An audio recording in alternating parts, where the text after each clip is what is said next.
बिस्मिल्लाह रहमान रहीम।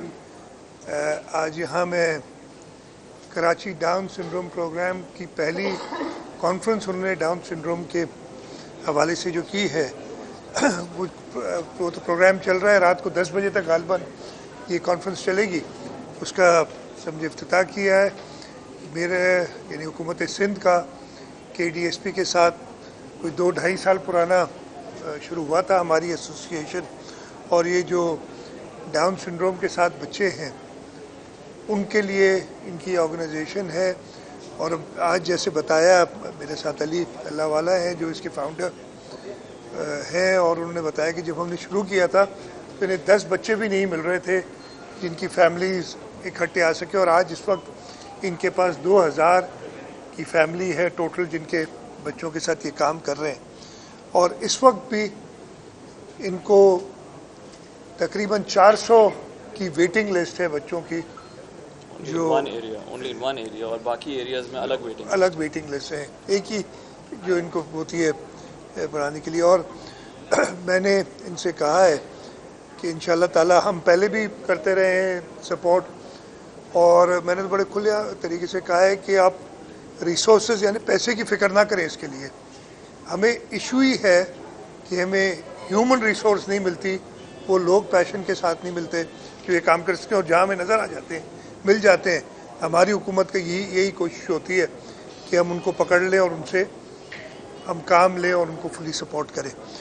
सिंध हुकूमत ने, सिंध असेंबली ने एक कानून बनाया हुआ है जो पर्सन विद डिसेबिलिटीज़ का, और उसके अंदर उनके राइट्स अभी अंदर आपने पता नहीं सुन सके यानी डॉक्टर फैसल बारी थे Lahore university of management sciences के, वो अपना मुकालमा पढ़ रहे थे तो उन्होंने बताया कि ये पहले शहीद जुल्फ़िकार अली भुट्टो ने पीपल विद डिसेबिलिटीज़ के लिए शुरू किया था कि उनके राइट्स हों, उनको कोई खैरात या कोई उनके लिए ऐसे नहीं किया जा रहा, बल्कि उनकी राइट्स हैं वो उनको पूरे कीजिए। हुकूमत सिंध ने उसी पे आगे चलते हुए ये कानून बनाया है। हमारे अपने भी सेंटर्स हैं, बट उसके साथ साथ हमें पता है कि प्राइवेट सेक्टर में ख़ास तौर पे जो नॉन गवर्नमेंटल ऑर्गेनाइजेशंस हैं जो ये काम कर रही हैं, उनको हम अगर मदद करें तो हम ज़्यादा बेहतर काम भी कर सकते हैं। और इसी सिलसिले में आज इन्होंने बताया कि इनके इस वक्त 2 सेंटर्स कराची में हैं, एक इस्लामाबाद में है, एक हैदराबाद में शुरू करना है, प्लान कर रहे हैं, और एक और सेंटर कराची में। तो मैंने अली से और ताबिश जो चीफ एग्जीक्यूटिव हैं KDSP के, उनके साथ ये कमिट किया है कि हुकूमत सिंध की तरफ से जो भी इनको सपोर्ट चाहिए होगी वो मिलेगी। और इसके साथ साथ हमने एक और चीज़ भी डिस्कस की है कि ये सेंटर्स हम कितने खोल सकते हैं। ये मसला हर गांव, हर देहात, हर कस्बे में है। तो KDSP इस पे काम कर रही है कि एक ऐप बनाए, क्योंकि आजकल ये असिस्टिव टेक्नोलॉजीज़ बहुत ज़्यादा हैं, इलेक्ट्रॉनिक्स के थ्रू आप काम कर सकते हैं, और ये ऐप अवेलेबल करें लोगों को। और मैंने इनसे कहा कि फिर हमें सिर्फ एक काम करना होगा कि हर छोटे टाउन, बड़े टाउन में 1-2 लोग ट्रेन करने होंगे जो इस ऐप को उन बच्चों को पढ़ा सकें उसके थ्रू। और उसी तरीके से हमने जो एक नॉट रिलेटेड टू दिस लेकिन जो आउट ऑफ स्कूल चिल्ड्रन है उसके लिए एक प्रोग्राम शुरू किया है, टीच द वर्ल्ड एक ऑर्गेनाइजेशन है उसके साथ। और वो करती क्या है कि उन्होंने 25 बच्चों की एक क्लास एक कमरे में, और दिन में वो 4 सेशंस करते हैं, तो 100 बच्चे उस एक कमरे में पढ़ाते हैं। और उनके लिए सिर्फ ये किया है, वो असिस्टिव उनके पास जो ये पैड्स हैं, इलेक्ट्रॉनिक टैबलेट्स जिन्हें कहते हैं, वो है इनके पास, और उसके थ्रू वो 100 बच्चों, और इस तरीके के 100 स्कूल हम खोल चुके हैं इस वक्त तक। और ये हमने शुरू किया था पिछले, मुझे याद है जब पिछली टर्म थी उसके, आप लोगों को शायद किसी को याद हो कि नहीं याद हो, 3 अगस्त 2023 को पहले स्कूल मैंने इनाग्रेट किया था, और मैंने इनसे कहा था कि साल में 100 पूरे कर दें, और वो 100 पूरे किए हैं। इवन केयरटेकर के ज़माने में भी उन्होंने बड़ा अच्छा काम किया है।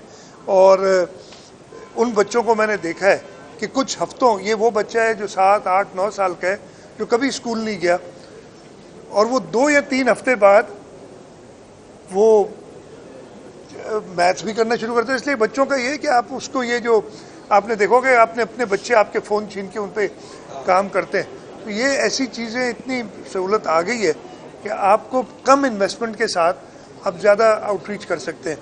تو انشاءاللہ تعالیٰ کے ڈی ایس پی کے ساتھ, اور میں نے ایک اور بھی ان سے ذکر کیا ہے, ہماری جو انکلوسیو سٹی ہے جو ہم ملیر ایکسپریس وے کے ساتھ بنا رہے ہیں, اس کے اندر بھی ہم چاہیں گے کہ کے ڈی ایس پی ہماری پارٹنر بنے.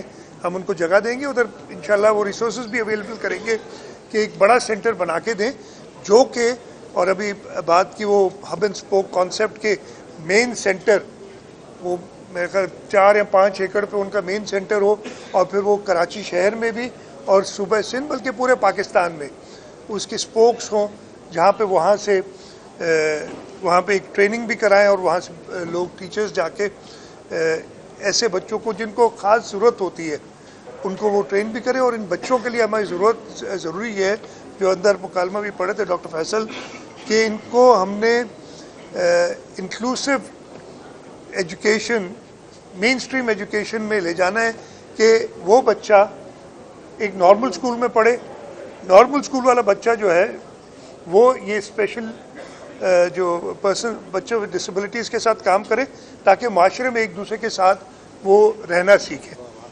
تو انشاءاللہ تعالیٰ حکومت سندھ کی کوشش رہے گی, اور میں مبارکباد بھی دیتا ہوں کے ڈی ایس پی کو, ان کی 10 سال کی اس جرنی, 10 سال پورے ہوئے ہیں اس ترقی میں, اور یہ کمٹ بھی کرتا ہوں کہ انشاءاللہ تعالیٰ ہم آپ کا ساتھ دیتے رہیں گے. سی ایم صاحب, ایک بہت اچھا کام ہے, مگر بعد میں آپ کو پتہ ہے کچھ اور سوال بھی ہیں آپ کی اجازت سے اور مہمانوں کی اجازت سے. آج سر ایک ایونٹ ہوا ہے, چیف جسٹس صاحب کی الوداعی ایک تقریب تھی, اس میں 2 سینئر ججوں نے شرکت نہیں کی. عام لوگوں کا خیال ہے کہ ججوں میں ہی تقسیم ہے. دوسرا یہ کہ کچھ رہائیاں ہوئی ہیں, میں نام لے لوں یا آپ کہیں تو وہ نام لے لیتا ہوں, یعنی بشرا بی بی کی رہائی ہوئی ہے, بانی پی ٹی آئی کی بہنوں کی رہائی ہوئی ہے. کچھ لوگوں کا خیال ہے کہ اس ترمیم کے بعد جو ہے کچھ ڈیل اور ڈھیل کا چکر بھی ہے. آپ کیونکہ صوبے کے وزیر اعلیٰ ہیں اور اس پورے معاملے میں انوالو بھی تھے, تو آپ اس بارے میں کیا تبصرہ کریں گے؟ دیکھیے, سب پہلے تو یہ پہلے بار نہیں ہوا کہ کوئی جج نہیں آئے کسی تقریب میں. اگین جوڈیشری کی بات ہے, میرا نہیں کام ہے کہ اس میں انٹرفیئر کرو. آپ کا دوسرا سوال بھی جوڈیشری کے حوالے سے, ان کو اگر ریلیز کیا ہے, بیل دیے, تو جوڈیشری نے دی ہے. اس میں مجھے نہیں پتا کہ جوڈیشری کیسے اس ڈیل اور ڈیل کے دائرے میں آئے گی, میرا نہیں خیال ہے کہ ایسی کوئی بات ہے. تو عمران خان رہا ہو جائے گا, آپ کا خیال ہے اسی اگین جوڈیشری سی ایم صاحب ایک سوال کر لوں میں بھی. آپ نے ہی ایک کمیٹی بنائی تھی, بڑا ایک اچھا انیشیٹو لیا تھا. 12 اکتوبر کا جو واقعہ ہوا تھا, آپ نے ایک انکوائری بنائی تھی لوگوں پہ, خواتین پہ تشدد کی, لیکن اس میں ہوا یہ ہے کہ صرف کچھ ایس ایچ اوز کو ہٹایا گیا. کسی بڑے وہ انکوائری میرے پاس آ گئی ہے, ابھی کمپلیٹ ہو گئی, اور اس پہ آگے جو ایکشن ہوگا اس میں ایک چیز ضرور ہوگی. میں یہ پہلے بھی کہہ چکا ہوں, آپ کو اچھا لگے یا برا لگے, جو قانون کی پاسداری نہیں کرتا ہے اس کو بھی تو کچھ سبق سیکھنا چاہیے کہ یہ سچویشن لاتے کیوں ہیں. کیوں ایسا نہیں ہوتا کہ آپ اگر حکومت کوئی قانون بناتی ہے یا کوئی چیز کرتی ہے, ہاں ہمارے آئین کے مطابق پرامن احتجاج کرنے کے لیے سب کو اجازت ہے, اس کے لیے ساتھ قانون بھی ہے کہ آپ نے پرمیشنز لینی ہے. تو یہ چیز بھی دیکھنی پڑے گی ہمیں کہ آپ اس سچویشن میں لے آتے ہیں اور پھر ایکسپیکٹ کرتے ہیں کہ حکومت جو ہے وہ ایکشن لے. تو یہ تھوڑا سا اس پورے پیراہے میں اس کو میں دیکھوں گا.